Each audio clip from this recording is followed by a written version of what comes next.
रोगी हो जाता है ना तो बार बार कुपथ मांगता है, लेकिन वैद्य कुपथ देता नहीं भला। कुपथ मांग जो व्याकुल रोगी, वैदन देई सुरहि मुर जोगी, ये विधि हित तुम्हारा मैं ठेऊं, इसलिए मैंने तुम्हारा हित ठान लिया है। जैसे भी बनेगा मैं तुम्हारा हित करूंगा, और हित ही नहीं परम हित करूंगा। अब देखिए विचार, भगवान कहते हैं कि मैं तुम्हारा परम हित करूंगा।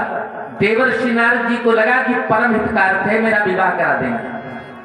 जही विधि हो यही परम हित, नारद सुनहु तुम्हार, सोई हम करब नयान कछु, बचन न मृखा।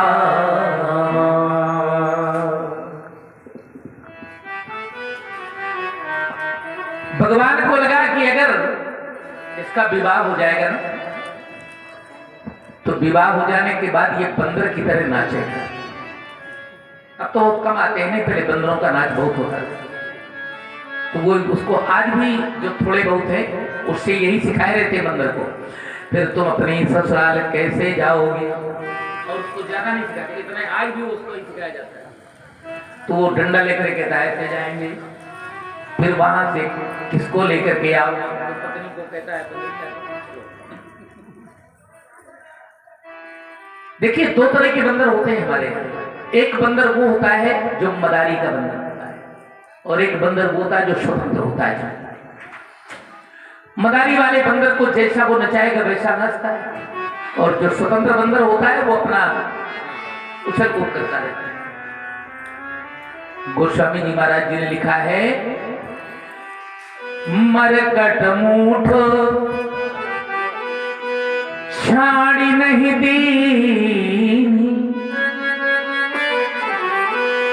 बंदर पकड़ने वाले लोग एक छोटे मुंह का पात्र पृथ्वी में डाल देते, कोई खाने की वस्तु उसमें डाल दी,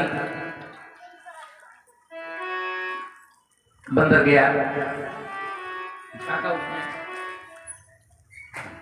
झांक करके उसने सीधा हाथ डाल दिया, अब भीतर जो वस्तु पड़ी है खाने की उसको पकड़ लिया, अब उसका हाथ फंस गया।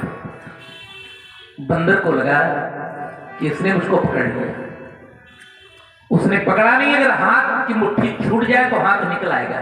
लेकिन समस्या तो यही है कि हमने अपने हाथ में जो पकड़ लिया है उसको छोड़ना नहीं चाहिए, और उसका परिणाम ये हुआ, बंदर मुट्ठी छाड़ी नहीं दीनी, तो द्वार ही द्वारो फिरो, अपुन पो आपुन ही बिसरो।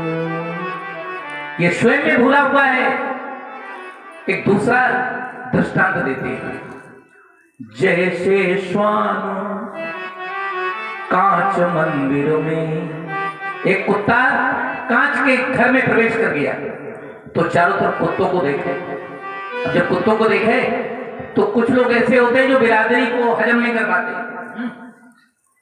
श्वान सर्प नारी नृपति पंडित रुमारजार, श्वान कुत्ता, सर्प नारी, ये भी दूसरे को हजम नहीं कर पाते। नृपति राजा, पंडित और मारजार, मारजार माने बिलास, जहां जहां इनको जुग मिले तहां तहां कलह अपार।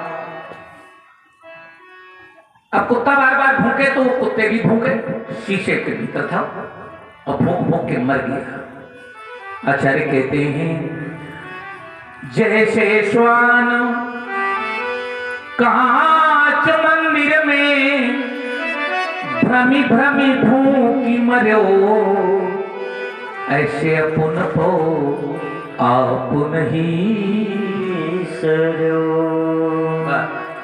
स्वयं में भूल गया,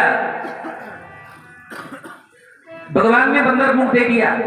अब देखिए बंदर का मुंह देख बन गया, लेकिन पहले देखा नहीं। व्यक्ति में जब बड़ी हड़बड़ी हो जाती है ना, अरे भाई व्यक्ति कहीं चलता है तो पहले दर्पण देख लेता है, तो थोड़ा कंगा उंगा करके फिर चलता है राम कृपा से, लेकिन देवर्षि नारद जी ने पहले नहीं देखा। और बड़ी बात तो ये कि तुम विवाह कराने जा रहे हो यार, और फिर विवाह कराने जा रहे हो तो कम से कम संपत्ति के तो जाओ, देख सुन के जाओ मेरे भाई। लेकिन ना भगवान की लीला ऐसे पहुंच गए। और भगवान शंकर जी ने दो गणों को पहले से भेज दिया था कि आंखों देखा हाल वहीं से सीधे हमको बताना। देवर्षि नारद जी के पीछे लगा दिया था, वहीं से बिल्कुल जैसा भी हो वहां बताते जाना। अब देवर्षि नारद जी जल्दी जल्दी आ रहे हैं, दौड़ते हुए जा रहे हैं। भागे, मेकअप नहीं किया। व्यक्ति मेकअप करके चलता है कि जाता है रामकथा से। अब देवर्षि नारद को विश्वास है कि बालिका हमें को वर्ण करेगी। बड़ी भीड़ हो चुकी है, वहां बैठने की जगह नहीं है। लेकिन वो भगवान शंकर जो बड़े बैठे हैं ना, उन्होंने पहले से कहा आइए आइए आइए आइए आइए आइए। देवर्षि नारद जी को लगा कि सज्जन व्यक्ति हैं, भद्र व्यक्ति हैं, ये हमको बैठा लिया जगह और बीचों बीच बैठाया। उधर भगवान ने इतना भयंकर स्वरूप दे दिया, लेकिन सबको नारद जी दिखाई पड़ते। और जिस समय भगवान के मरकट स्वरूप को पा करके देवर्षि नारद बैठे भी हैं, तो बार बार वो हंसी कर रहे हैं। वो कहते हैं कि आपका सुंदर शरीर है, आपको देखेगी तो राजकुमारी आप ही को वर्ण करेगी। और इतने में देव वो बालिका निकल पड़ी, स्वर्ण जयमाल लिए हुए, पुष्पों की सुंदर माला। और जिस समय निकली उसने देवर्षि नारद जी की तरफ देखा और देवर्षि नारद जी बैठे। अब देखिए, लोग कहा करते हैं ना कि उड़ाव कभी थमता नहीं। देवर्षि नारद जी बैठे हैं तो देवर्षि नारद को लगा कि थोड़ा भीड़ भाड़ ज्यादा है, बीच में बैठे, कहीं ऐसा न हो कि राजकुमारी की दृष्टि हमारी तरफ न पड़ पावे। तो गोस्वामी जी कितना अच्छा व्यंग करते हैं। गोस्वामी जी लिखते हैं, ओम पुनि पुनि मुनि वो कसही अकुलाही, पुनि पुनि मुनि वो कसही अकुलाही, पुनि पुनि मुनि वो कसही अकुलाही, पुनि पुनि मुनि वो कसही अकुलाही। देखी दशा हर गन मुस्काही, देखी दशा हर गन मुस्काही, पुनि पुनि मुनि वो कसही अकुलाही, पुनि पुनि मुनि वो कसही अकुलाही। देवर्षि नारद थोड़ा उठ जाते हैं ऐसे करके। जहां राजकुमारी की दृष्टि पड़ी तो जिस बैठे नारद भूली सो दिखते हैं बोलो को भूली। पहला भाव तो व्यंग का है, कितना भयंकर स्वरूप दे दिया है जिसको कोई सौंदर्यवान व्यक्ति देखना ही नहीं चाहता। लेकिन दूसरा भाव ये है कि जिधर संत बैठा होता है उधर भगवान की माया नहीं दिखती। ये संत का प्रभाव। देवर्षि नारद संत है ना, तो भगवान को बचाना है तो भगवान की माया उधर नहीं देखती जिधर संत बैठा है। और इतने में भगवान आए, भगवान ने जयमाल डलवा लिया, राजकुमारी को लेकर के चल पड़े। उधर जो हरगण बैठे हुए थे उन्होंने कहा कि अपना मुख तो जरा देखिए, श्राप दे दिया हो निशाचर जाए तुम कपटी पापी दो, हंसो हमें सो ले उफल बहुरे हंसो मुनि को। और देवर्षि नारद जी को लगा कि मैं जाऊंगा। क्रोध जो अपनी चरम सीमा पर पहुंचता है ना मेरे भाई, उस समय व्यक्ति का अभिमान बहुत बढ़ जाता है। उस समय व्यक्ति को संसार में छोटे बड़े का बोध नहीं दिया जाता है। उस समय संसार की मर्यादाएं टूटने लगती हैं जब व्यक्ति का अभिमान बढ़ता है तब। वो ये भूल जाता है कि मैं क्या कह रहा हूं, क्या कहने जा रहा हूं। एक बार दो व्यक्ति आपस में लड़ गए तो एक व्यक्ति ने कहा कि शांतरों ने ये मुक्का मारेंगे तो 3200 दांत बाहर आ जाएंगे। तो उसने कहा कि तुम शांत रहना, नहीं हम एक मुक्का मारेंगे तो 64 बाहर आ जाएंगे। तो एक तीसरे व्यक्ति ने कहा कि भाई साहब दांत तो 32 होते हैं, 64। तो उसने कहा मैं जानता था ना कि आप भी बोलेंगे, इसलिए मैंने आपके 32 उसके, इसीलिए हम जानते हैं ना कि तुम मानोगे नहीं, बोलोगे जरूर आपके पास है।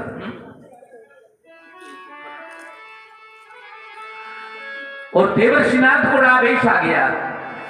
देवर्षि नारद जी चल पड़े, भगवान के यहां मैं जाऊंगा। तो देखिए कितना आवेश है देवर्षि नारद को। आचार्य गोस्वामी जी कहते हैं, दई हूं श्राप कि मरी हूं जाई, और यही हमारी आपकी कथा है। बोला हम आप जब आपत्ति के घेरे में पड़ते हैं ना, तो दो ही बातें होती हैं, या तो मार डालूंगा या तो मर जाऊंगा, ये कहते हैं ना हम लोग। और यही देवर्षि नारद जी कहते हैं, दई हूं श्राप की मरी हूं जाई, जगत मोर उपहास कराई, जगत मोर उपहास कराई, जगत मोर उपहास कराई।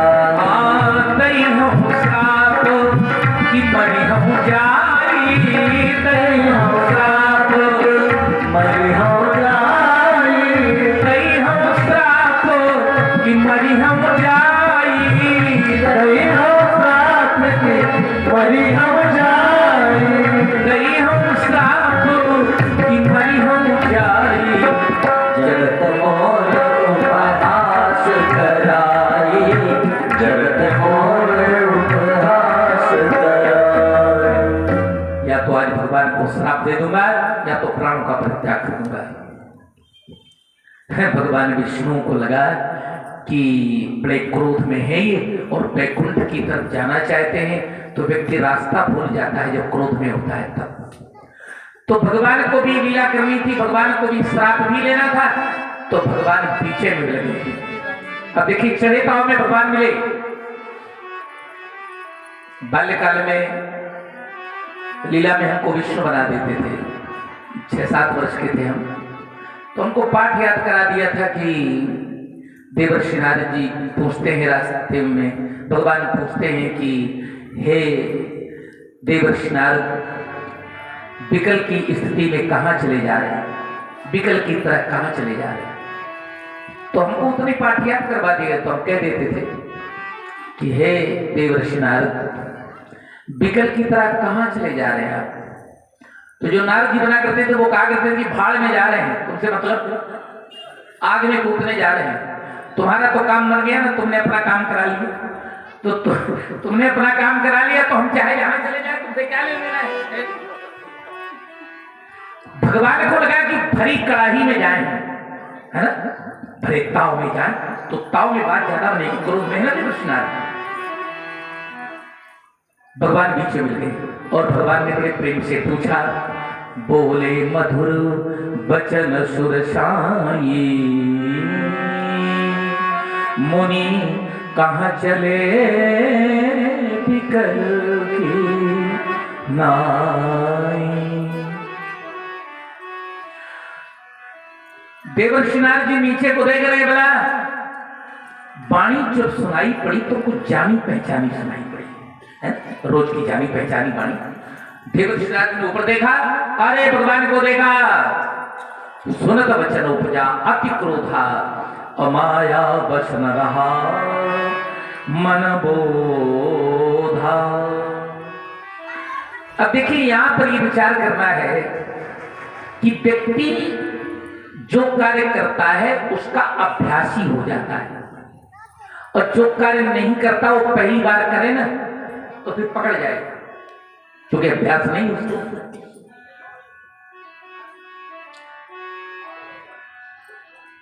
जो जीवन भर का चोर है उसकी चोरी बहुत कम पकड़ी जाएगी, क्योंकि चोर का अभ्यासी हुआ चोरी करने का। लेकिन अगर कोई सज्जन पुरुष व्यक्ति पड़ जाए कहीं कहे सुने में, लोभ में, मोह में, तो उसकी चोरी खट से पकड़ जाएगी, वो फिर एकदम सीधे पड़ जाएगी। अच्छा, जो झूठ बोलने का अभ्यासी हो गया वो चाहे जितना झूठ बोल, लेकिन जो अभ्यासी नहीं है। एक हमारे जीवन की घटना है बहुत, तो हमारी कथा हो रही थी कहीं उधरे तर्रा की तरफ, करबी जाना था, करबी के बगल में एक गांव परशुरामी करने। तो हमने एक व्यक्ति से कहा कि तुम हमारा झोला बांदा से लेके और ट्रेन में आ गया। तो हमने कहा करबी में मिल जाएंगे सब लोग, तो सब कलाकार पहुंच गए वहां, और संयोग ऐसा बना कि वो हमारा झोला लेके नहीं गया। अब जब बस उसमें उतरे ट्रेन के स्टेशन में, तो सब लोगों ने कहा कि छोला छोला, अब छोला नहीं। तो हम कहा कि अब क्या करेंगे हम। आइए आइए महाराज जी, देखो संत जी को बैठाइए, आसन आसीन कराइए।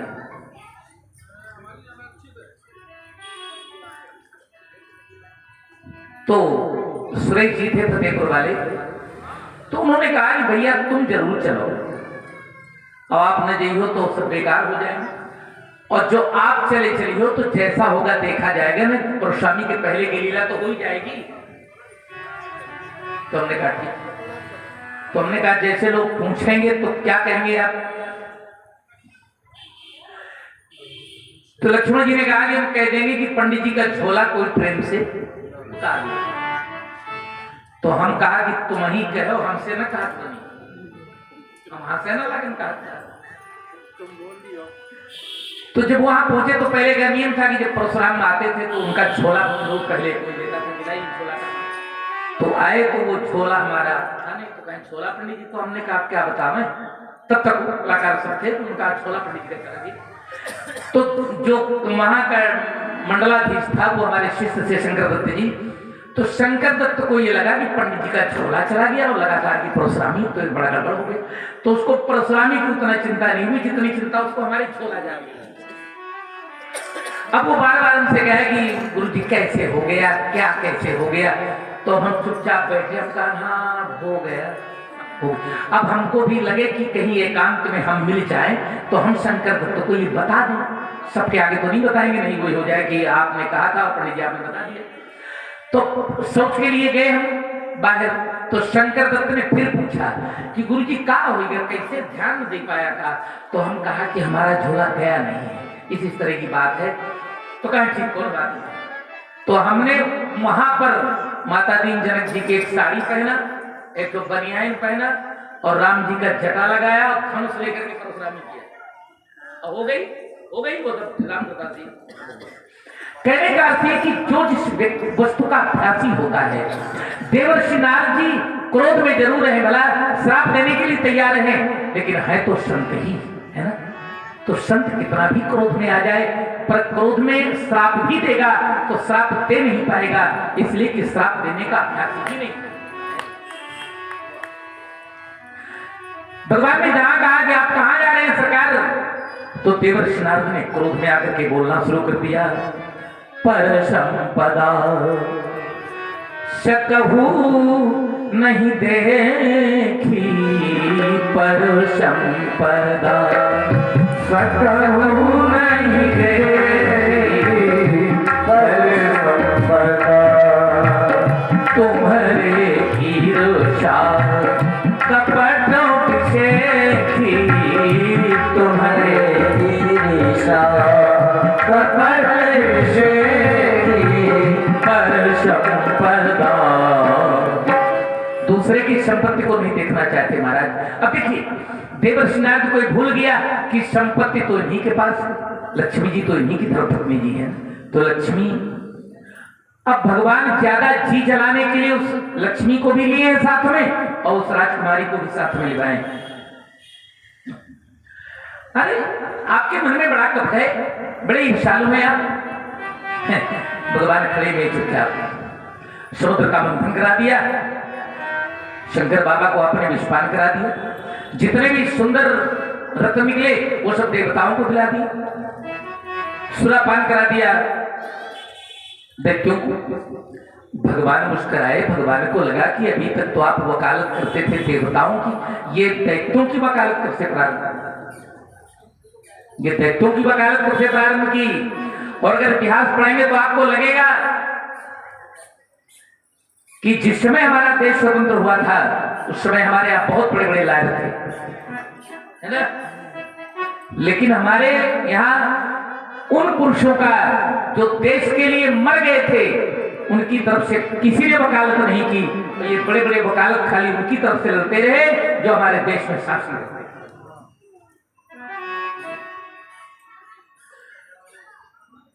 परम स्वतंत्र में सिर पर कोई, आपके सिर पर कोई नहीं है, परम स्वतंत्र है आप। और ये सत्य है कि भगवान परम स्वतंत्र है, भगवान के ऊपर कोई नहीं है। आपने हमको बंदर बना दिया। भगवान मन ही मन मुस्कुराए कि मैंने तो इसलिए बनाया कि दवा है थोड़ा कड़वी होगी लेकिन फायदा कर जाएगी, मीठी दवा फायदा नहीं करती। और श्राप देने के लिए तैयार हो गए। और श्राप जानते हो क्या दिया? श्राप ये दिया कि आपने हमारा विवाह नहीं होने दिया, तो आप भी नारी के विरह वियोग में जंगल में भ्रमण करेंगे।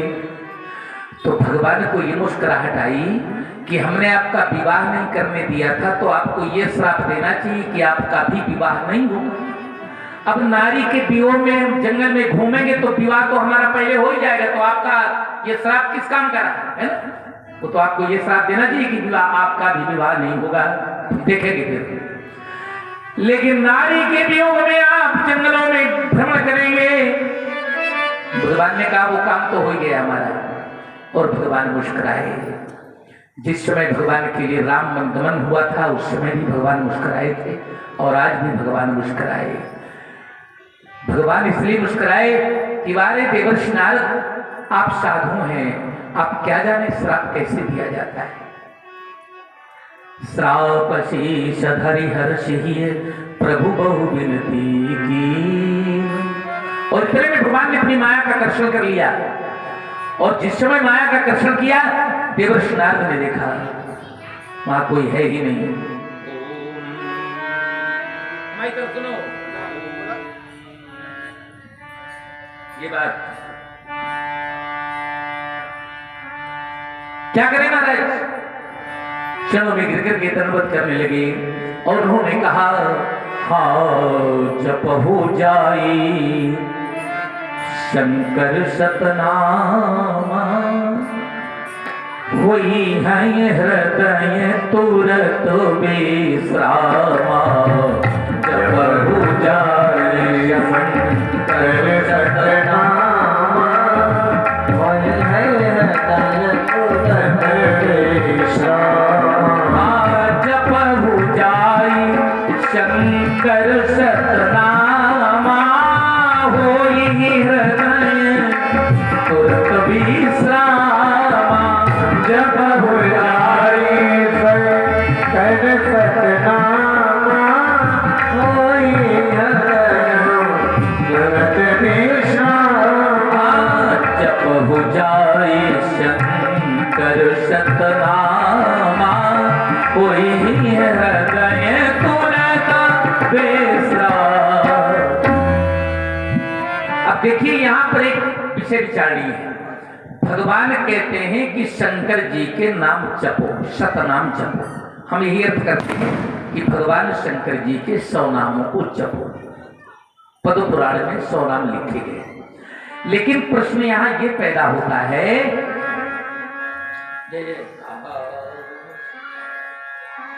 भगवान शंकर के 100 नामों को जपो, तो क्या भगवान की वाणी को देवर्षि नारद ने माना?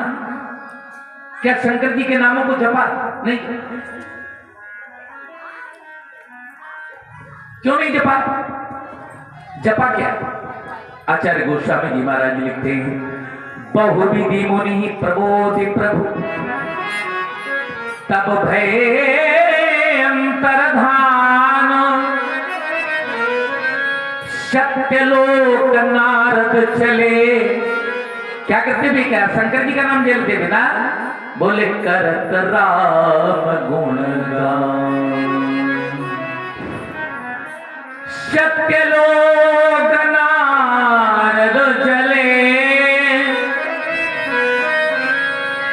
करत राम गुणगान। मानो भगवान ये कहना चाहते हैं कि हे देवर्षि नारद, उसी नाम का जप करो, वही सत्य नाम है जिसको भगवान शंकर जी जपते हैं।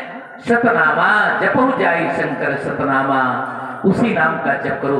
ये कह नहीं सकते थे भगवान कि मेरा नाम जपो, वो नाम जपो जिसको भगवान शंकर जी जपते हैं। इसीलिए भगवान शंकर जी से ज्यादा प्रिय मुझको कोई है नहीं। अस प्रतीत तजोजन भोरे। और उस समय भगवान का स्मरण करते हुए महाराज जी चल पड़े। देवर्षि नारद प्रार्थना करें, कथा को फिर आगे ले चलेंगे। ओम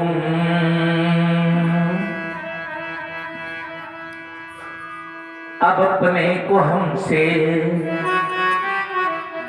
अब हम अपने को हमसे छिपाना ना भगवन। अब अपने को हमसे छिपाना ना भगवन, अपने को हमसे छिपाना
दिखाना ना भगवान प्रलोभन विषय के दिखाना ना भगवान प्रलोभन विषय के दिखाना ना भगवान प्रलोभन विषय के दिखाना ना भगवान बड़ी मोहनी नाथ माया तुम्हारी बड़ी मोहनी नाथ माया तुम्हारी श्री गोद में अब सुलाना ना भगवान उसी गोद में अब सुलाना भगवान ये भूले हुए को भुलाना ना भगवान ये भूले हुए को भुलाना भगवान दया कर पथिक को जो इतना उठाया दया कर पथिक को जो इतना उठाया तो अब इसको नीचे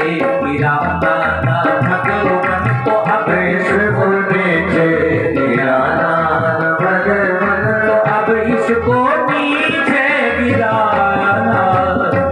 बोलिए कृष्णचंद्र भगवान की जय। समय आगे को बढ़ता गया। आचार्य कहते हैं राम जन्म के हेतु अनेका। किसी ने किसी संत से पूछा कि क्या भगवान पाप के लिए आते हैं?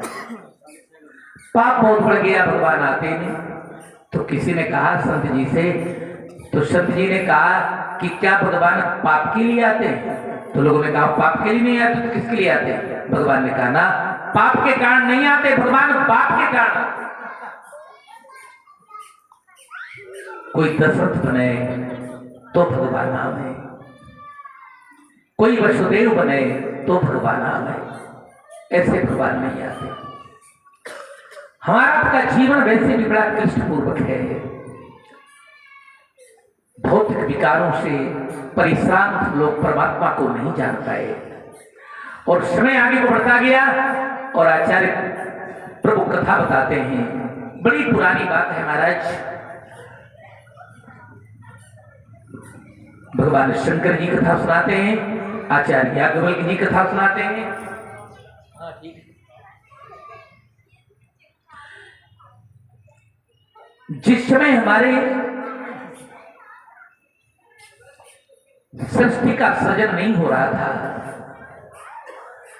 भगवान ब्रह्मा जी भगवान के पास गए और निवेदन किया कि मैं क्या करूं, आप कृपा करके बताइए ना। तो भगवान ने सृष्टि सृजन करने के लिए अपने को दो रूपों में विभाजित किया। एक से एक राजा मनु पैदा हुए और एक से एक बालिका पैदा हुई जिसका नाम था मनु शत्रुघ्न। आज भी उनकी जो लीक है वेद उसका गुणगान करते हैं, अजो गाव श्रुति जिनके लीका। मनु शत्रुपा को यहीं पर राजा बनाया गया और ये मनु शत्रुपा को बिठूर में राजा बनाया गया। पूरी पृथ्वी को आचार्यों ने नापा था और पूरी पृथ्वी को नाप करके पृथ्वी के मध्य भाग में ब्रह्मा ने खूंटी गाड़ दिया था जो आज भी बिठूर में गई। इसको पहले अजलाभ वर्ष कहते थे। समय पाकर के आर्यावर्त हुआ और महाराज जलभरत जी के जमाने से ये भारतवर्ष हो गया। स्वयं बड़े भाग्यवान राजा थे जिनके द्वारा मैथुनी सृष्टि का सृजन। बड़े भाग्यवान हैं दोनों लोग जिनके लिए आचार्य गोस्वामी जी महाराज जी लिखते हैं। महाराज मनु आध्यात्मिक रूप में देखा जाए तो मनु माने मन और शत्रुपा माने सद्बुद्धि। अगर जीव का मन सद्बुद्धि के समीपस्थ हो जाए तो परमात्मा उसके घर में आएगा ही।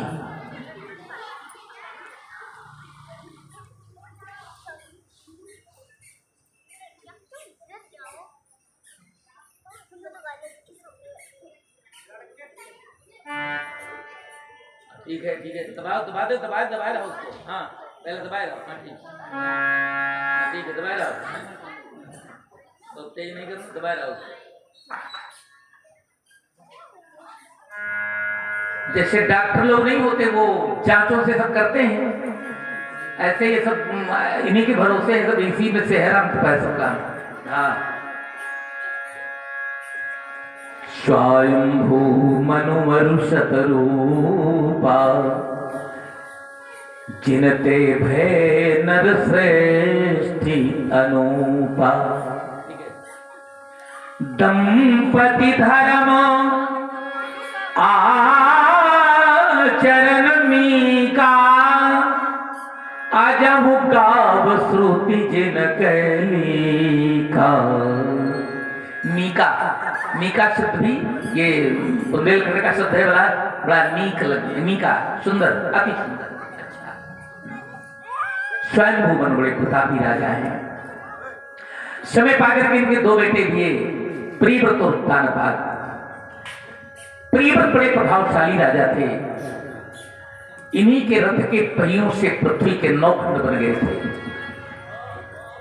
बड़े पुत्र का नाम था महाराज उत्तानपाद, जिसको भगवान ने अचल पद दिया था। ऐसे भक्त ध्रुव इन्हीं के पौत्र थे। ऋषिराज मनु ने अपने सामने न जाने कितने अवतारों को देखा था, भला ध्यान दीजिएगा। महाराज मनु ने अपने जीवन काल में न जाने कितने अवतार देखे थे। मत्स्यावतार, नृसिंहावतार, वामन अवतार, नारायण अवतार, कपिल आदि अवतार देखा था, लेकिन महाराज मनु को संतोष नहीं हुआ। इतने अवतार देख लेने के बाद भी महाराज मनु को संतोष नहीं हुआ। क्यों नहीं संतोष हुआ? इसलिए कि जितने भी अवतार हुए उनमें कुछ विशेषताएं तो थी, लेकिन सब विशेषताएं उनको ऐसा अवतार चाहिए था जिनमें सभी प्रकार की विशेषताएं। हमने कल परसों बताया होगा कि देवर्षि नारद जी से वाल्मीकि जी ने पूछा था कि सरकार कोई ऐसा व्यक्तित्व पृथ्वी पर बताइए जिसमें सर्वगुण एक ही बार में आ गए हों, पूरे के पूरे। और देवर्षि नारद जी ने बताया था इक्ष्वाकु वंश प्रभवो। इक्ष्वाकु वंश में रामो दाशरथेन्द्रवः। इक्ष्वाकु वंश में महाराज दशरथ जी के पुत्र के रूप में राघवेंद्र एक ऐसे व्यक्तित्व थे जिनमें सब गुण एक ही बार में समाहित थे। इतने अवतार देख लेने के बाद भी महाराज मनु को संतोष नहीं लगा। महाराज मनु सामान्य लोगों में नहीं थे, शत्रुपा सदबुद्धि है। इतने भाग्यवान पुत्रों के होने के बाद भी, इतना भरा पूरा परिवार होने के बाद भी संतोष नहीं लगा। क्यों नहीं लगा संतोष? इस पर कल्पना करना है। इसलिए संतोष नहीं लगा कि महाराज मनु सामान्य राजाओं में नहीं थे, महाराज मनु ऋषि थे। और आज महाराज मनु ने जो मनुस्मृति लिखी, जितने भी परिवार के लोग थे, जितने बालक थे, वो कोई मनुस्मृति के आधार पर चल नहीं पाया। तो महाराज मनु को एक बात लगती रही कि समाज का व्यक्ति ये कह सकता है कि आपने मनुस्मृति को बना दिया, पर मनुस्मृति के आधार पर चला कोई संसार में। तो महाराज मनु को लगा कि हे परमात्मा, हे ईश्वर, अब आप ही आइए और आप ही मनुस्मृति के आधार पर चल करके दिखाइए। अन्यथा महाराज मनु को पुत्र थे, ऐसे पुत्र की आवश्यकता नहीं थी उनको। पुत्र थे महाराज मनु के, तो पुत्र मांगा क्यों? केवल इसलिए मांगा कि महाराज मेरे वंश में कोई ऐसा पुत्र नहीं पैदा हुआ, प्रतापी तो बहुत पैदा हुए, जो मनुस्मृति के आधार पर पूर्ण जीवन जी करके दिखा सके। इसलिए हे परमात्मा, आप ही आइए और आप आकर के उस जीवन को जी करके दिखाइए जो मैंने ग्रंथ बना करके मनुस्मृति के रूप में रखा है। वर्तमान के विकृति राजनीति से प्रभावित होकर के कभी कभी अपने को बड़ा परिगण्य मानते हुए नगण्यता की बात करने वाले काम ऐसे मूर्ख लोग मिलेंगे जो कोई कहने में संकोच नहीं होता। मनुवादी परंपरा, हम कहते हैं अगर हाथ रख करके उनको स्थल में पूछा जाए तो उनको ये कहना होगा कि हमने मनुस्मृति का दर्शन नहीं किया। क्या लिखा है यह विषय? मनुस्मृति देखा नहीं बोला क्या लिखा है मनुस्मृति? मनुस्मृति जीवन को जीने की कला सिखाती है। और महाराज मनु सामान्य राजाओं में नहीं थे, महाराज मनु एक ऋषि थे जिन्होंने संसार में भोजन करना सिखाया। कौन सा भोजन ग्राह्य है, किस भोजन को कैसे किया जाए जो उदर में जाने की योग्य हो जाए, ये महाराज मनु ने सिखाया। हमारा जीवन धीरे धीरे चलता चला जा रहा है। आचार्य कहते हैं हो ये न विषय विराग, विषयों से वैराग्य नहीं हो रहा। भवन बसत भाव चौथपन, हृदय बहुत दुख लाग, जन्म गयो हरि भगति बिनु। विषयों से वैराग्य नहीं हो रहा। चौथा पर आ गया, और चौथा पर आने के बाद भी परिपूर्णता नहीं है। आज उनको लगता है कि मैं क्या करूं, संतुष्ट नहीं हो पाए महाराज मनु, संतोष नहीं मिला महाराज मनु को। व्यक्ति के ऊपर जब भगवान की बहुत बड़ी कृपा होती है, भला वैराग्य के 3 कारण होते हैं। पहला कारण है कि भगवान की कृपा हो जाए और महाराज मनु की तरह चिंतन होने लगे कि मेरा जीवन बेकार चला गया। हो ये न विषय विराग, भवन बसत भाव चौथपन, हृदय बहुत दुख लागो, जन्म गयो हरि भगति बिनु। दूसरा कारण है कि परिवार के लोग ज्यादा सेवा करने लगे तो वैराग्य हो जाएगा। सेवा करने का अर्थ यहाँ पांव दबाने से नहीं लेना, सेवा करने का अर्थ यहाँ तब वैराग्य हो जाएगा। और तीसरा, व्यक्ति के जीवन में भय पैदा हो जाए, भयभीत होने लगे, वंश का विनाश होने लगे, तो कितना भी नास्तिक होगा उसको वैराग्य होगा कि हे परमात्मा, अगर मेरे भी एक पुत्र पैदा हो जाता तो वंश का विनाश तो न होता, तो वैराग्य हो जाए। आज महाराज मनु को सब कुछ है, है हो ये न विषय विराग, भवन बसत भाव चौथपन, हृदय बहुत दुख लाग, जन्म गयो हरि भगति बिनु। हमारे यहां परमात्मा कैसे मिलेगा हमको? हमने अपने जीवन को कभी अपने हृदय को साफ नहीं कर पाया। तभी तो आचार्य कहते हैं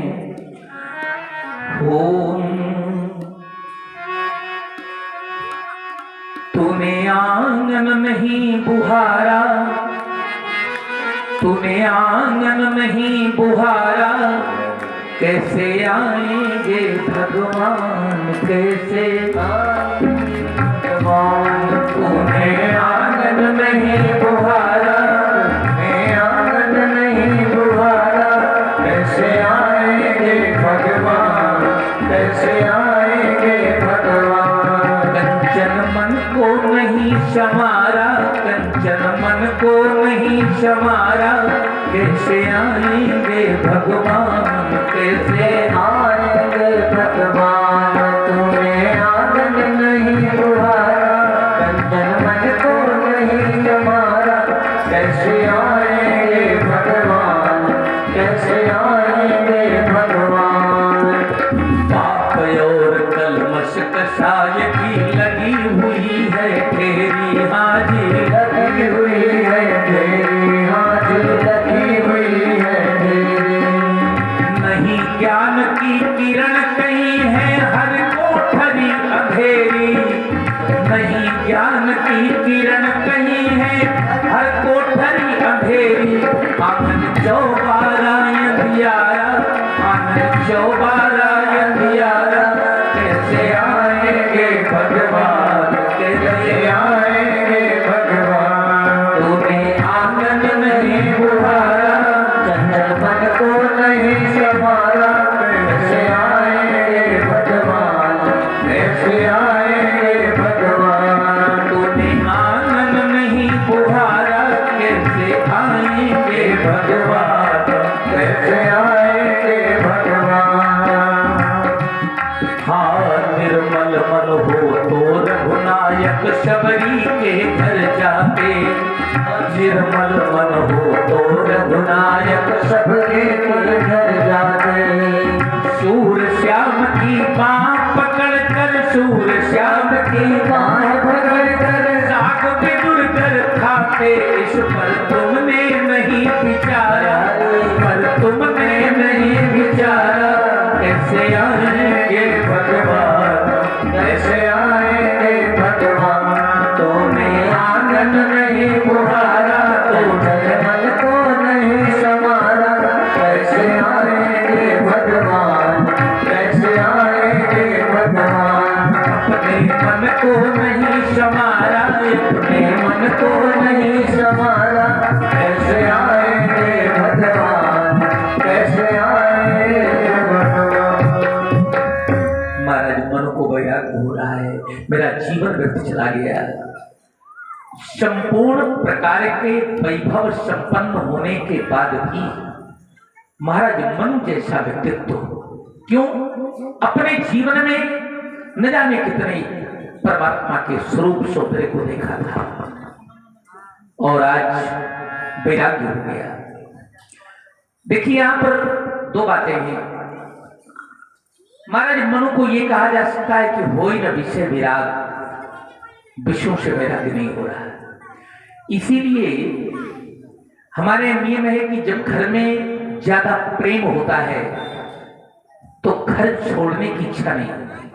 मतलब पति पत्नी में ज्यादा प्रेम, इसीलिए जब महाराज मनु को वैराग्य तो हुआ, लेकिन महाराज मनु को लगा कि अगर मैं जंगल को चला भी जाऊंगा तो मेरा मन रानी को छोड़ पाऊंगा, तो जंगल में भी चला जाऊंगा तो मन मेरा रानी के पास रखा रहेगा। इसलिए महाराज मनु ने रानी से कहा, हो ये न विषय विराग। चलिए साथ। और इसीलिए जब भगवान वरदान देने के लिए आए तो उन्होंने कहा कि शतरूपा आपके साथ में कौशल्या के रूप में प्रकट होंगी। जो वैराग्य अवशेष रह गया है वो वैराग्य तुम्हारा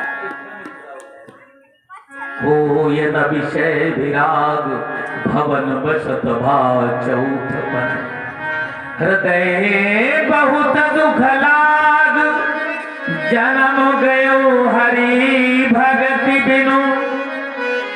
हरि भक्ति के बगैर जन्म चला गया। और आज महाराज जी ने अपने बड़े पुत्र को बुलाया और बड़े पुत्र को बुला करके राजगद्दी सौंप दिया। हमारे एक चौपाई दो बार लिखी गई थी, कई चौपाई लिखी गई लेकिन ये चौपाई और थोड़ा सा अर्थ बदला गया। एक जगह चौपाई लिखी गई, बरबस राज सुत इंद्रपदीना, नारी समेत गबन बन की। और प्रताप भानी कथा में यही चौपाई लिखी गई, जे राज सुत इंद्रपदीना। यहां बरबस लिखा गया, बरबस माने हठात, जबरदस्ती। उत्तानपाद ने कहा कि पिताजी आप राजगद्दी पर बैठे रहिए, मैं आपकी सेवा करता रहूंगा। लेकिन उन्होंने कहा नहीं बरबस अब आप राजगद्दी पर बैठिए, अब मैं राजगद्दी पर नहीं बैठूंगा। और महाराज जी चल पड़े। आज महाराज जी को ज्ञान हो गया कि संसार है, संसार को छोड़ना ही पड़ेगा। तो जब संसार छूटेगा ही तो हम पहले से ही क्यों न छोड़ने का अभ्यास करें। इसलिए पहले से धीरे धीरे छोड़ने का अभ्यास करें महाराज जी। अब ये न जाने कहां से कहां प्राकट्य हो जाता है। चल पड़े महाराज, अपनी रानी को साथ में लिया।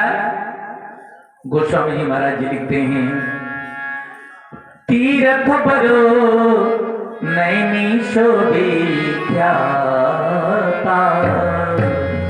तीरथ बरो नैनी शोभिख्याता, अति पुनीत साधक सिद्धि दाता, अति पुनीत साधक सिद्धि दाता, पंथ जात सोहि मति धीरा,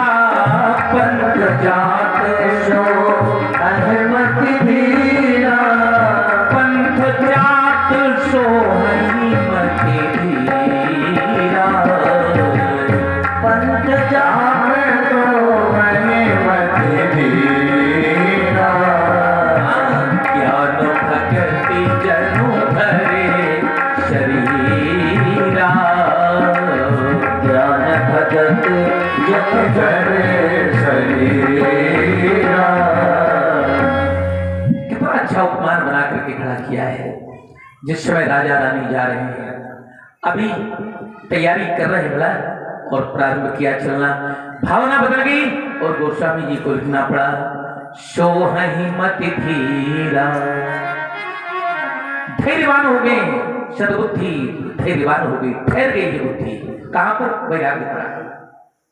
ऐसा लगता है कि मानो ज्ञान और भक्ति सशरीर जा रहे हैं।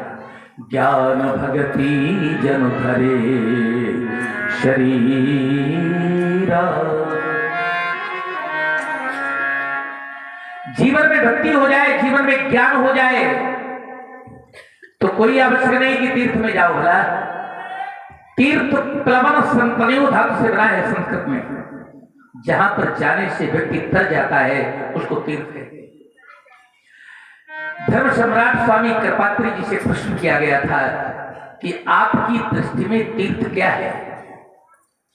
तो स्वामी कृपात्री जी ने लिखा था, सत्य तीर्थम दया तीर्थम।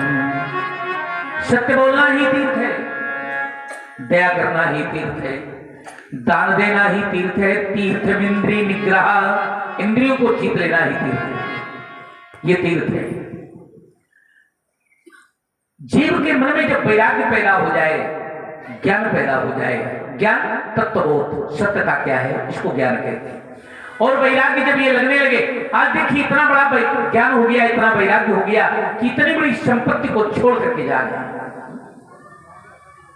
और यही सबसे बड़ा वैराग्य है। हम आप पकड़ लेते हैं तो छोड़ते नहीं भला। और जिस समय व्यक्ति, अब आपने अनुभव किया होगा, लोग दान भी देते हैं तो इतना बचा करके देते हैं कि बड़ी चतुरता से देते हैं, बड़ी होशियारी से। एक बार एक भक्त गया भगवान के यहाँ और कहा कि अगर हम व्यवसाय करते हैं महाराज, अगर फायदा हो जाएगा तो आधा आपका आधा हमारा। भगवान की कृपा हुई, व्यवसाय में बड़ा लाभ हो गया। अब लाभ हो गया ज्यादा तो उसको लगा कि आधा कैसे दे, लेकिन अब देना पड़ेगा क्योंकि भगवान से कही आए।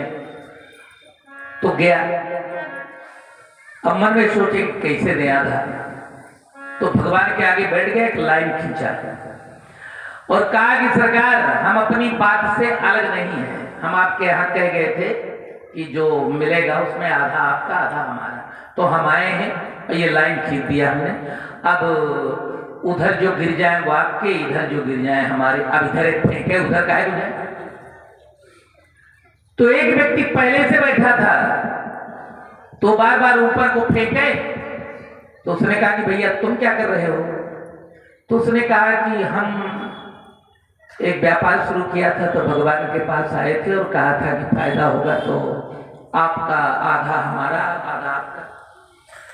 तो हम ये सोचते हैं कि भगवान ऊपर है, नीचे तो है, तो जो ऊपर रह जाए वो आपका, जो नीचे आ जाए वो हमारा। तो हम नीचे आ जाते हैं तो लेके चले जाते हैं, फेंक देते हैं ऊपर, कोई बात नहीं। इतना बड़ा वैराग्य जब आ जाए मेरे भाई 10 का नोट गिर जाता है तो बार बार हम सोचते हैं यहाँ रखा था, यहाँ नीचे में पड़ा था।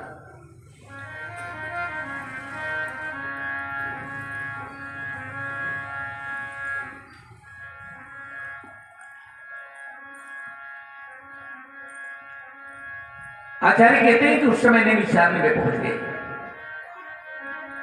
गोमती नदी में स्नान किया और ये परिपूर्ण रूपेण विश्वास हो गया कि यह संसार स्वार्थ का बना है।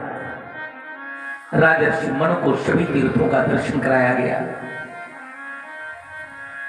12 मंत्र का जाप करने लगे, बार बार फलाहार करते हैं। कुछ समय पाकर के फल मूल का भी परित्याग कर दिया, केवल जल लेने लग गए। हृदय में बार बार ये चिंतन होता है उस परमात्मा का दर्शन कैसे होगा जो निर्गुण है, गुणातीत है, अखंड है, अनंत है, अनादि है। वेद भी जिसको नेत्रित कह करके बुलाते हैं, जो परमानंद स्वरूप है, जिनके अंश से अनेकों ब्रह्मा विष्णु शंकर पैदा होते हैं, वो ब्रह्मा वो भगवान कैसे मिलेगा, वो ब्रह्म कैसे मिलेगा। यहां पर हरि शब्द प्रयोग किया गया कई एक बार। तो हरि शब्द में 2 भाव है। अगला, जिनको वो चाहते हैं वो ब्रह्मा विष्णु से अलग है, जा सुनते उपजे नाना। तो ये ब्रह्मा विष्णु महेश अलग है, ये तो कई बार आए उनके पास और तपस्या करते करते 6000 वर्ष व्यतीत हो गए। 7000 वर्षों तक वायु का आधार लिया, 10,000 वर्ष तक वायु भी छोड़ दिया और 23,000 वर्ष तपस्या करते रहे महाराज। बार बार भगवान का ध्यान करते हैं, एक पैर केवल खड़े हो रहे हैं, श्वास का लेना भी छोड़ दिया है, केवल हड्डियां शेष रह गई हैं। आचार्य प्रवर कहते हैं, मेरे राम मुझे अपना लेना, मेरे राम मुझे अपना लेना, मेरे राम मुझे अपना लेना, मेरे राम मुझे अपना लेना, मेरी बुद्धि को शुद्ध बना देना, मेरी बुद्धि को शुद्ध बना देना। तुम दीनानाथ कहाते हो, तुम दीनानाथ कहाते हो, सबको मार्ग दिखलाते हो, सबको मार्ग दिखलाते हो, मेरा सोया ज्ञान जगा देना, मेरा सोया ज्ञान जगा देना, मेरे राम मुझे अपना लेना, मेरे राम मुझे अपना लेना। जब सुधा वृष्टि हो जाती है, जब सुधा वृष्टि हो जाती है, सूखी खेती हरियाती है, सूखी खेती हरियाती है, मुझ पर भी कृपा वर्षा देना, मुझ पर भी कृपा वर्षा देना, मेरे राम मुझे अपना लेना, मेरे राम मुझे अपना लेना। भगवान ब्रह्मा, भगवान विष्णु, भगवान शंकर न जाने कितनी बार आए, बड़ा लोभ दिखाया, पर महाराज टिके नहीं। देखिए, मांगना भी सबके वश का नहीं होता। अच्छा, मांगने वाले भी कई तरह के होते हैं। जो बुद्धिमान लोग होते हैं वो थोड़े में अपना अवसर कर लेते हैं, और कुछ लोग ऐसे होते हैं जो बड़े बड़े मूर्ख होते हैं, उनके जीवन में मांगना रहता है, क्या करेंगे। एक कथा थी ज्ञान वैराग्य प्रकाश में कि एक बार भगवान शंकर जी, माता जी चले जा रहे थे भ्रमण करने के लिए। जंगल से निकले तो एक झोपड़ी दिखाई पड़ी, कुछ निर्धन लोग रहते थे। तो माता जी ने कहा कि जब आप निकले ही हैं तो चलिए इन गरीबों के ऊपर दया कर दीजिए। तो भगवान शंकर जी ने कहा कि अपना अपना भाग्य भोग है, भोगने कहां तक हम कहेंगे।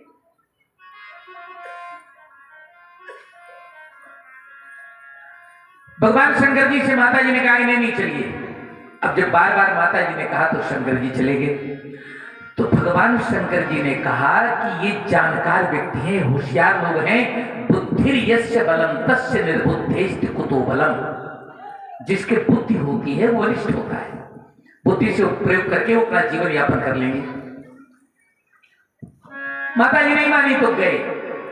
अब भगवान शंकर जी ने देखा कि उस घर में एक बुढ़िया है, आंखों से दिखाई नहीं पड़ता। उसका एक लड़का है और बहू है। भगवान शंकर जी ने कहा कि माता जी हम तुमको वरदान देने के लिए आए, लेकिन समस्या इस बात की कि एक ही वरदान देंगे आपको। तो माता जी को लगा कि बहुत दिन से आंखें नहीं है, अगर आंखें मिल जाती तो हम संसार देख लेते। और लड़के को लगा कि बड़ी गरीबी है, अगर कुछ धन मिल जाता तो गरीबी बढ़ जाती। और बहू को बहुत दिन हो गया था तो विवाह के बाद संतति नहीं पैदा हुई थी, तो बहू को लगा कि एक लड़का मांग ले मैं। अब तीनों लोगों की अलग अलग कामना भगवान शंकर जी ने कहा कि एक वरदान देंगे। और भगवान शंकर जी ने माता जी से कहा था कि बुद्धिमान लोग हैं, ये सब काम चला लेंगे। तो माता जी ने कहा कि मैं सरकार वरदान मांगती हूँ। एक वरदान, भगवान ने कहा एक वरदान देंगे। माता जी ने कहा हाँ सरकार एक वरदान। तो माता जी देखिए वरदान मांगती कितनी बुद्धि के साथ। माता जी ने कहा कि हे सरकार, हमको एक ही वरदान चाहिए और ऐसा वरदान दीजिए कि मैं अपने ही घर में अपने नाती को सोने के गिलास में दूध पीता हुआ देखूं।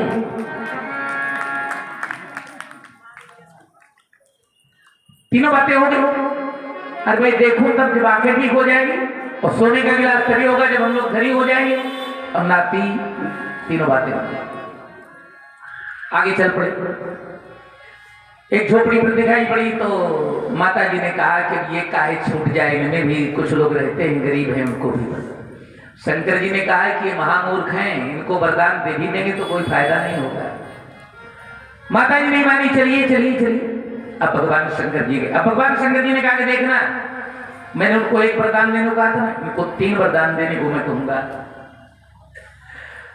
अब घर में पहुंचे तो वहां 3 लोग थे। बुढ़वा था, बुढ़िया थी और उनका लड़का, 3। शंकर जी ने कहा कि हम शंकर जी हैं, तुमको वरदान देने के लिए आए हैं, वरदान मांग लो। और एक एक वरदान तीनों लोग मांग लो। तो तीनों में सुमति नहीं थी, तो तीनों लोग कहा कि पहले हम मांगेंगे, कहा हम मांगेंगे, कहा हम मांगेंगे। अब सुमति नहीं होती तो बात बिगड़ जाता। अंततः गत्वा भगवान शंकर जी ने कहा बूढ़े से कि तुम ही मांगो। बुढ़िया माता जी बैठी थी, तो माता जी ने कहा पहले हम ना मांगे। तो शंकर जी ने कहा तुम ही मांगो। तो बुढ़ापे से आदि हो गई थी माता जी, तो उनको लगा कि कहां तक बुढ़ापा झेले। अब जहां शंकर जी ने कहा कि वरदान मांगो, तो माता जी को लगा कि सुंदर शरीर मांग ले तो बढ़िया रहेगा। तो जहां शंकर जी ने कहा वरदान मांगो, तो बुढ़िया जी के मुंह से निकला कि हे भगवान हमको जवान बना दीजिए। शंकर जी ने कहा मस्त जवान हो। और जहां बुढ़िया जवान हुई तो जो बुढ़वा बैठा था उसको बड़ा गुस्सा आया कि देखो तो मैं 90 साल का बूढ़ा ही जवानी मांगती क्या करे। और इतने में भगवान ने बुढ़े से कहा कि तुम मांगो, तो क्रोध में बैठा था पहले। तो जहां शंकर जी ने कहा मांगो, तो मैं कहा इसको कुतिया बना दो। शंकर जी ने कहा मस्त। तो 2 वरदान बेकार, पहला वरदान बेकार चला गया ना, बुढ़िया से जवान बन गई, जवान से कुतिया बन गई। अब उसका वरदान भी बेकार चला गया। बच्चे से कहा बेटा तुम मांग लो, तो लड़के ने कहा कि क्या मांगे भगवान, अब हमारी माता जी को पहले की तरह बना दो। तो पहले की तरह हुए। तीनों के तीनों वरदान बेकार चले गए। मांगना भी सबके बस का नहीं होता, मांगना भी हर व्यक्ति नहीं जानता है ना। और यहां मांगने की विशेषता है। देखिए हम कथा बता रहे हैं आपको, मांगने की विशेषता है। इतने समय के बाद न जाने कितने प्रलोभन दिया, लेकिन अपने स्थान से टिके नहीं महाराज मन शत्रुपा। और बार बार ये कहते रहे कि हमको तो उसी को देखना है, वो जिस मूर्ति का वास भगवान शंकर जी अपने हृदय में करते हैं, वो मूर्ति हमको देखना है। कागभूषण जी जिस मूर्ति का गुणगान करते हैं, उस मूर्ति को देखना है। वो परमात्मा अकल अनीह अभेद, वो परमात्मा। और राजा की आनंद गति को देख करके भगवान ने आकाशवाणी किया। और आकाशवाणी क्या हो गई, मांगू मांगू बरु भय न भवानी।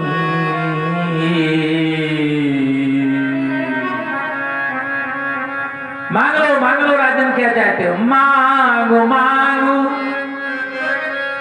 बरु भय न भवानी।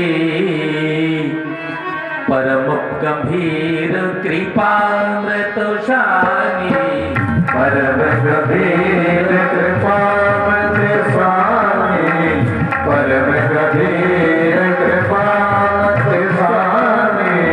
मांगो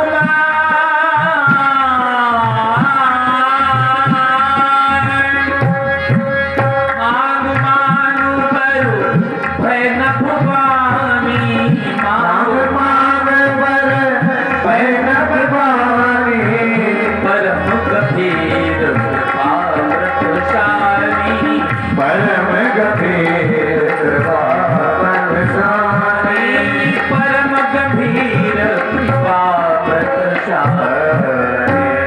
हे राजन, मांग लो क्या चाहते हो। और उस वाणी की विशेषता है, परम गंभीर है वाणी, कृपा अमृत से सनी हुई है, भगवान की दयालुता से, भगवान की कृपालुता के अमृत से सनी हुई है। हम आपको बताएंगे वन क्षेत्र में, देतौ चित्तोत्तर शबहि मनहु सुधार शबो। और जिस समय वो ऐसी वाणी को सुना, महाराज जी का स्वरूप बदल गया, शरीर बदल गया, हृष्ट पुष्ट भय सुहाए, मानो अब ही फमन थे आए। और आज महाराज मन कीर्तन करते हैं, कह रहे इस वाणी का प्रभाव, ओम बिन दीखे ऐसी प्रीत जगी। इस वाणी को केवल सुना है, देखा नहीं गया, वाणी को कौन कर रहा है। लेकिन आचार्य कहते बिन दीखे ऐसी लगन लगी, दर्शन होंगे तब क्या होगा। बिन दीखे ऐसी लगन लगी, दर्शन होंगे तब क्या होगा। बिन दीखे ऐसी लगन लगी, दर्शन होंगे तब क्या होगा। बिन दीखे ऐसी लगन लगी, दर्शन होंगे तब क्या होगा।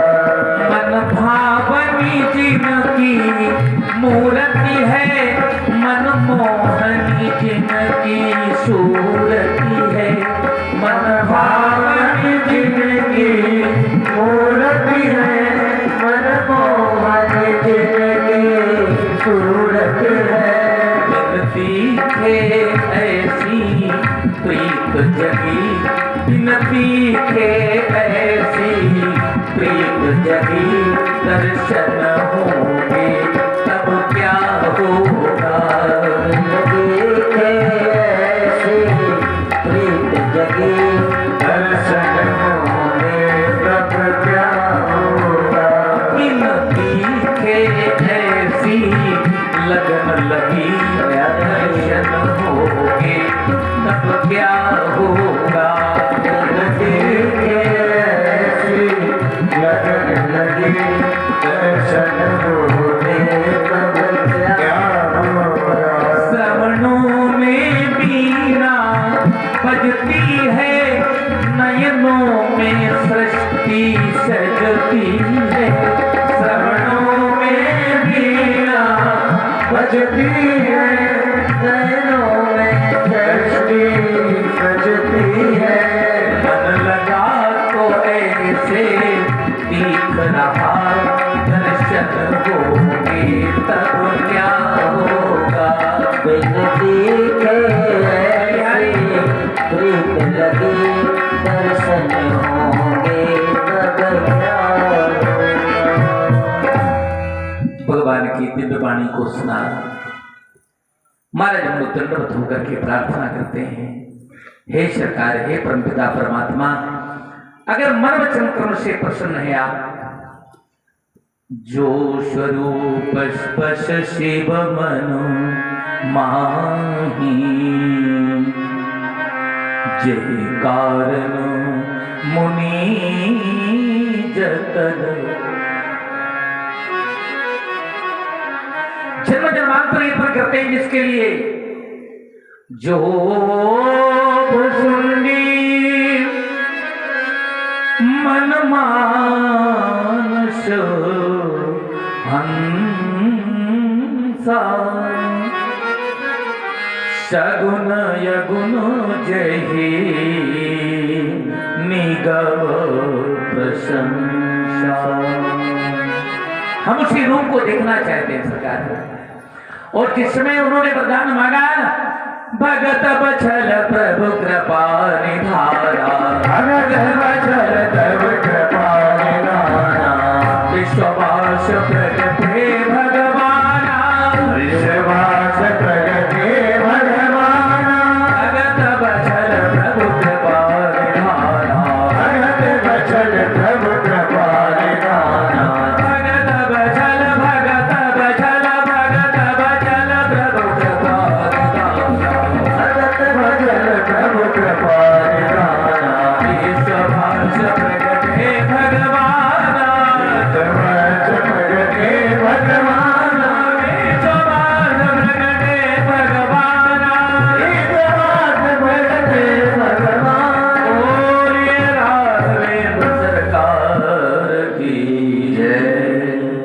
कितना दिव्य स्वरूप है।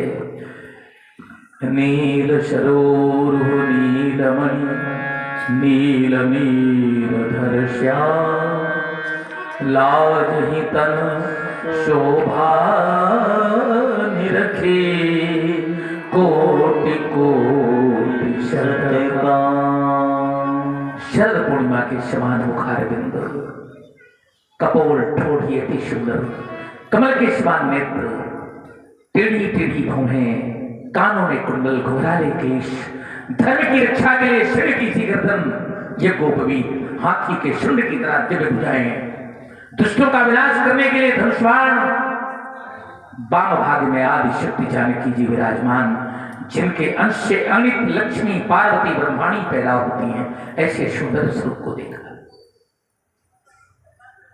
और तभी तो आचार्य के उठते हैं ओम श्री रामचंद्र कृपालु भजो मनो हरण भव भय दारुणम श्री रामचंद्र कृपाल भजो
ऐसा लगा। देखिए यहाँ जानकी जी के वेश का वर्णन नहीं किया गया। भला आचार्य जगत गुरु जी महाराज जी कहते हैं कि जानकी के वेश का वर्णन नहीं किया, केवल भगवान का वर्णन किया गया। नील सरोरुह नीलमणि नील नीरधर श्याम लाज ही तन शोभा निरख कोटि कोटि शतका। जानकी जी के वेश का वर्णन इसलिए नहीं किया गया कि पहली बात तो माता जी घूंघट काढ़ी दुल्हन बनी है, आगे ससुर जी खड़े हैं, वही तो आगे चल के दशरथ जी बनेंगे ना, तो ससुर जी खड़े हैं तो घूंघट काढ़े भी है, इसलिए सौंदर्य स्वरूप का वर्णन नहीं किया गया, घूंघट काढ़े हैं। भगवान के बाल स्वरूप को देखा, अति सुंदर स्वरूप है। आचार्य कहते हैं ओम अशमन हो तो हाँ जी हाँ। भगवान के सुंदर स्वरूप को देखा, महाराज मनु को लगा अशमन हो तो उठाए ले मुकरवा, अशमन हो तो उठाए ले मुकरवा, अशमन हो तो उठाए ले मुकरवा। कोरवा कहते हैं गोद को, भला पूर्वी भाषा में अशमन हो तो उठाए ले मुकरवा, अशमन हो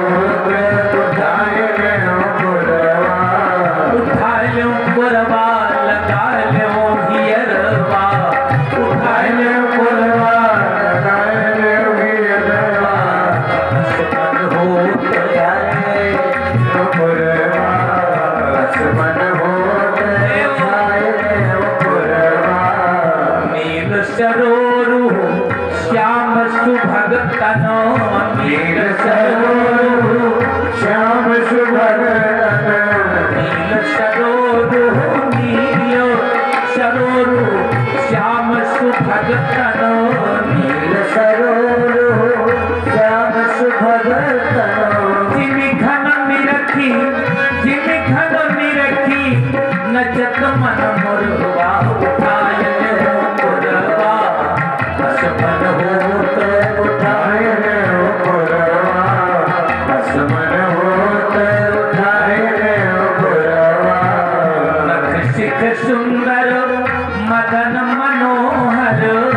किसके सुंदर मदन मनोहर राजत विश्व विलोचन राजत विश्व विलोचन चोरवा असपद होत उठाय ले पुरवा असुर होते उठाय ले पुरवा कुटिल अलग लटकत मुख ऊपर कुटिल अलग लटकत मुख ऊपर अरुण अधर मन भावे किशोर अरुण अधर मुख असपद होत उठाय ले मुकुरवा असपद होत उठाय ले मुकुरवा।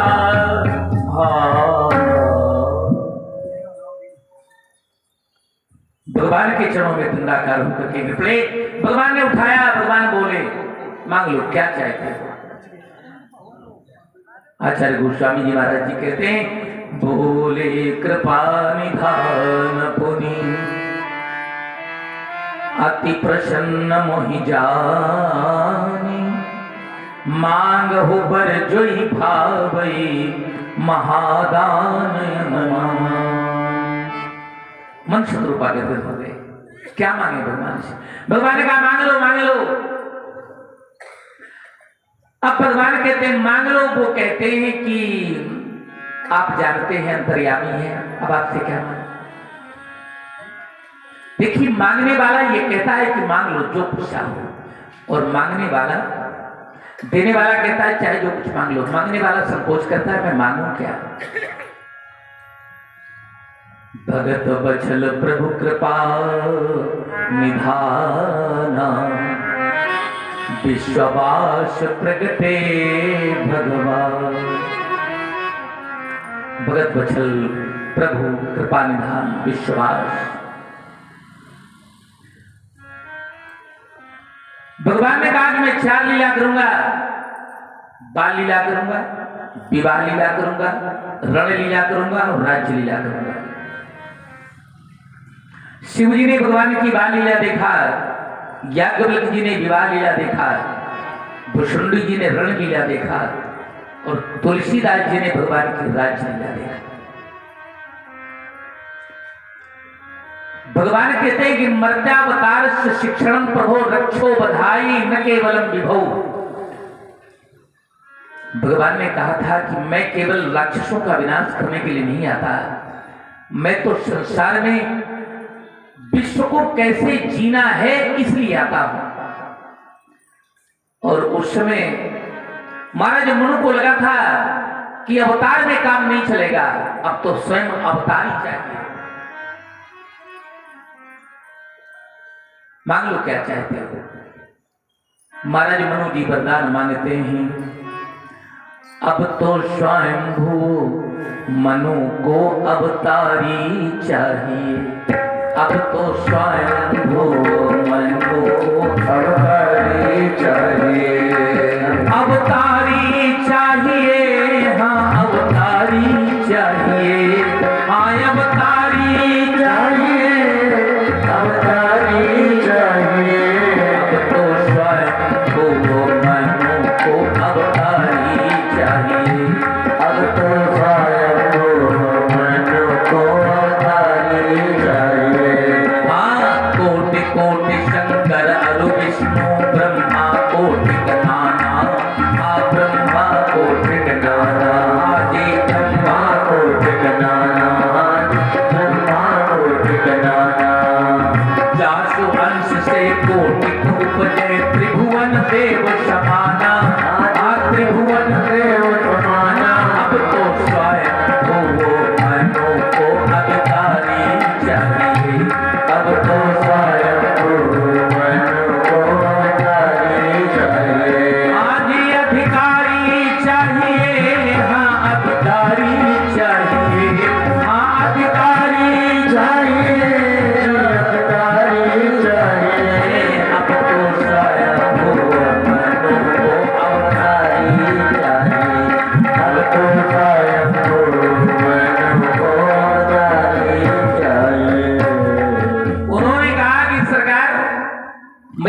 मानता हूं कि आप सब कुछ कर सकते हैं, लेकिन हमको राजा भी चाहिए तो स्वदेशी चाहिए, अपने देश का चाहिए। विदेश की नागरिकता जिसको प्राप्त हो उसको हम राजा भी हम एक आदमी।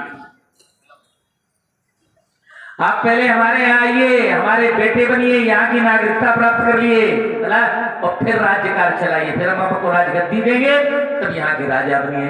ऐसा स्वदेशी परमात्मा चाहिए, परदेशी नहीं।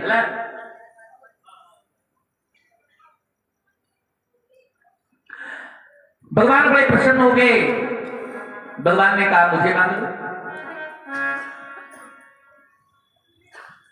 सकुच बिहाई मांगु नभ मोहि, मोरे नहीं अदेव कछूतो। अब महाराज मनुष्य सोचते कि मांगू क्या, तो देखिए बड़ा कहते हैं दान शिरोमणि कृपानिधि, नाथ कहूं सती भाव, चाहूं तुम ही। इच्छा तो मेरी यह है कि मैं आप ही को मांगू, पर आपको मांगना अच्छा नहीं लगता। अरे भाई किसी के पास कोई वस्तु हो हमको अच्छी लगे और वो कह दे कि ठीक है महाराज इसी को ले लो ना, तो उसको ले लेने में गड़बड़ होगा, वो ठीक नहीं पड़ेगा। ये जरूर कहेंगी अब दोबारा जब कभी मार्केट जाना तो इस तरह का दूसरा ले आना, लेकिन वो मांगना।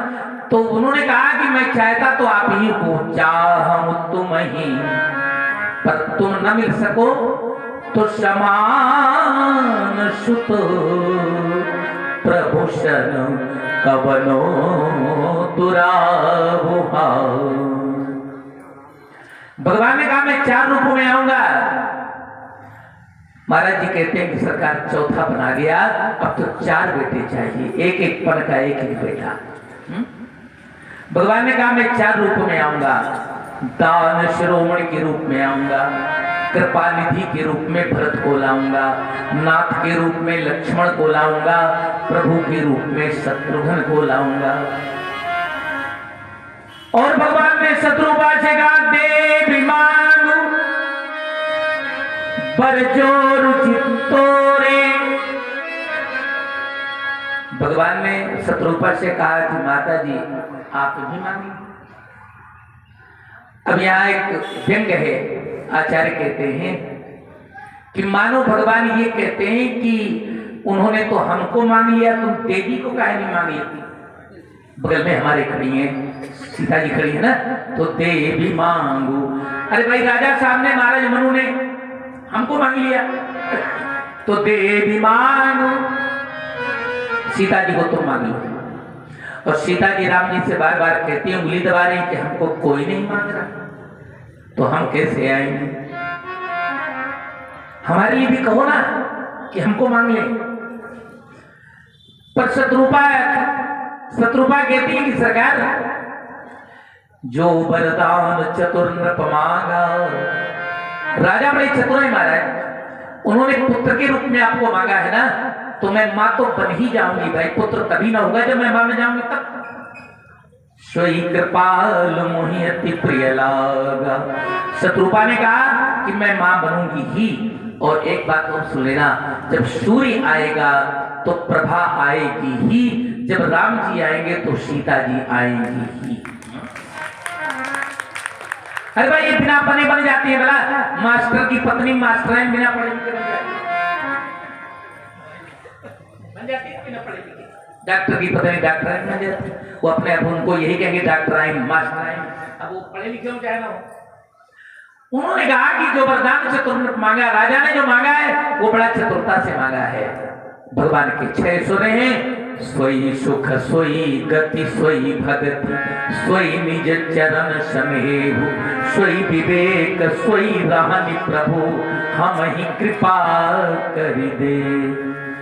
भगवान के 6 स्वरे होते हैं, ऐश्वर्येण समग्रेण धर्मेण यशसा प्रिया ज्ञान वैराग्योत्सव खन्ना भगि तीर्णा सोई सुख।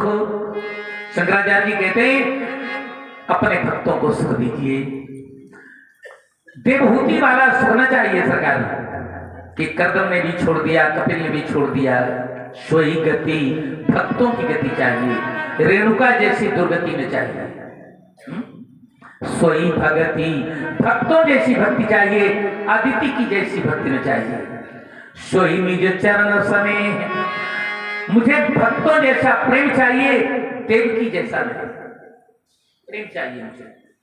सोई रहनी, भक्तों जैसी रहनी देना, प्यासी की माता जैसी नहीं। सत्यवती ने पुनः दूसरा विवाह शांतनु से कर दिया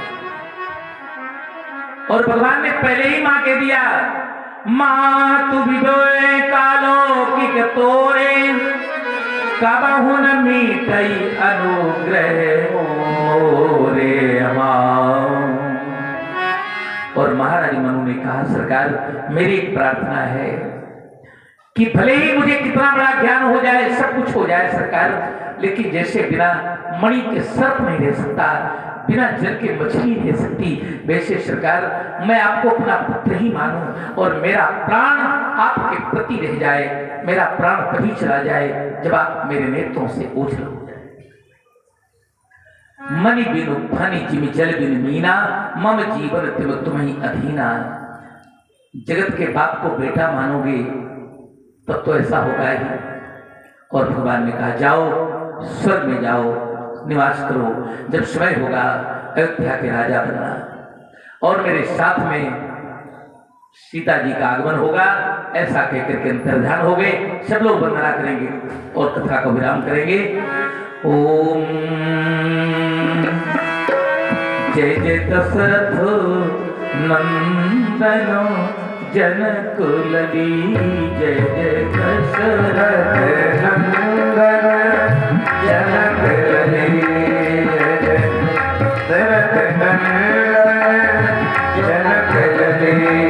हाँ जनक लली, हाँ जनक लली, हाँ जनक लली, हाँ जनक लली, दशरथ नंदन जनक लली, दशरथ नंदन जनक लली। राजा राम अवधपुर प्रगटे, राजा अवधपुर प्रगटे, मिथिला में प्रीति रानी जनक लली, जय जय दशरथ नंदन जनक लली, जय दशरथ नंदन जनक लली। राम जी मनोहर नील कमल समो, राम जी मनोहर नील कमल सरो, चंपा सी सोहे रानी जनक लली, जय जय दशरथ नंदन जनक लली, जय दशरथ नंदन जनक लली, दशरथ नंदनो जनक लली, जय जय दशरथ नंदन जनक लली। राम जी तो खेले राजा दशरथ की गोदिया, राम जी को खेले राजा दशरथ की गोदिया, जनक की गोदी खेले जनक लली, जय जय दशरथ नंदन जनक लली, जय दशरथ नंदन जनक लली। आजी जनक लली, हाँ जनक लली, हाँ जनक लली, हाँ जनक लली, दशरथ नंदनो जनक लली, जय दशरथ नंदन जनक लली, दशरथ नंदनो जनक लली। बोलिए राघवेंद्र सरकार की जय। देखिए कल की कथा को एक विशेष रूप से बता दें। कल प्रताप भानु की कथा भगवान की लीलाओं के माध्यम से कहते हुए रावण का जन्म, अत्याचार का बढ़ना और निशामुख रात्रिकालीन बेला में इतने ही समय भगवान राघवेंद्र सरकार का जन्म कहेंगे। आप सब लोग समय से पधारे। बहुत बहुत सबको साधुवाद, धन्यवाद। सभी लोग आरती के सम्मान में खड़े हो जाए और भगवान की मंगल में पावन आरती सभी लोग बड़े भाव के साथ करें। और जैसा कि पूज्य श्री महाराज जी ने आप लोगों को सूचित किया, कल भगवान राघवेंद्र सरकार का जन्मोत्सव बड़े ही हर्षोल्लास के साथ मनाया जाएगा। तो सभी माताएं भक्त लोग समय से पधार करके भगवान राघवेंद्र सरकार के जन्म में सम्मिलित हों। ओम चंद्रमा मनसो जातश्चक्षुः सूर्यो अजायत श्रोत्रादयुश्च प्राणश्च मुखादग्निरजायत। आरति श्री रामायण जी की, आरति श्री रामायण जी की। कीरत कलित ललित श्री की, कीरत कलित ललित श्री की। गावत ब्रह्मांडिक मुनि नारद, वाल्मीकि ज्ञान विशारद। युग सरकादि शेष अनुसार, करति पवन सुत कीरत कीर्ति। आरति श्री रामायण जी की। गावत वेद पुराण अष्टदश, छहो शास्त्र सब ग्रंथन को दस। मुनि जन तन धन को पर्वत, सारयंत समत सब ही की। आरति श्री रामायण जी की। गावत सनेत शंभु भवानी, घट संभव हर विज्ञानी। व्यास आदि कवि भरत बखानी,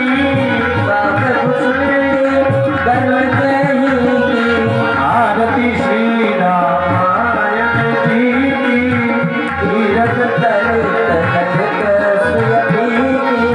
कलिमल भरन विशरत प्रीति, सुमग शिकार मुक्ति जुपति की। कलत रोग भव पूरी जमीनी, तात मात करनी तुलसी की। आरति श्री रामायण जी की। गुण गौर भगवान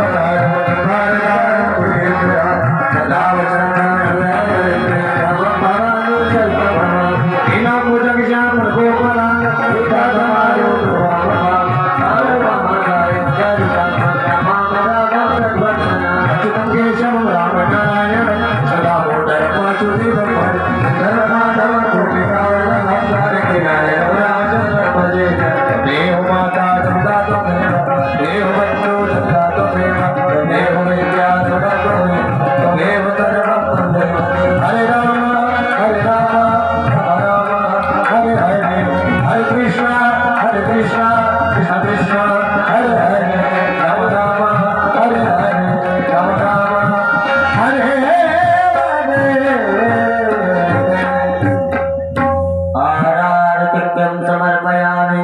जलेन शीतले कर्णं देवाधिदेव वन्दनम्। आरोग्यार्थे आत्माभिवन्दनम्, आत्माभिवन्दनम्। अथ पुष्पाञ्जलिः। अक्षतपुष्पाणि हस्ते गृहीत्वा देवास्ता निधर्माणि प्रथमान्यासन्ना। तेहनाकं महिमानः सचन्तत्र पूर्वे साध्याः सन्ति देवाः। हरिः ओम्। एकदन्ताय विद्महे वक्रतुण्डाय धीमहि तन्नो दन्तिः प्रचोदयात्। हरिः ओम्। तत्पुरुषाय विद्महे महादेवाय धीमहि तन्नो रुद्रः प्रचोदयात्। सेवन्तिकावकुलचम्पकपाटलाक्षी, पुन्नागजातकर्वीलरसा।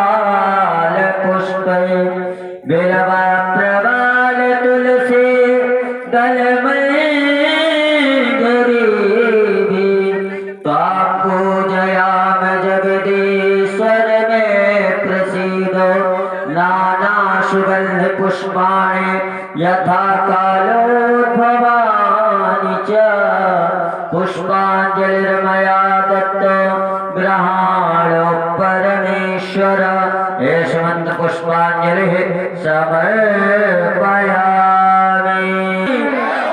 अधर्म का प्राणियों में विश्व का गौ माता के सत्य सनातन धर्म के चित्रकूट धाम के कामदगिरि सरकार के श्री राघवेंद्र सरकार के अयोध्या धाम के कुछ व्यास जी महाराज के जय जय श्री राधे श्याम। सर्वे भवन्तु सुखिनः सर्वे सन्तु निरामयाः सर्वे भद्राणि पश्यन्तु मा कश्चित् दुःखभाग् भवेत्। ओम शांति शांति शांति।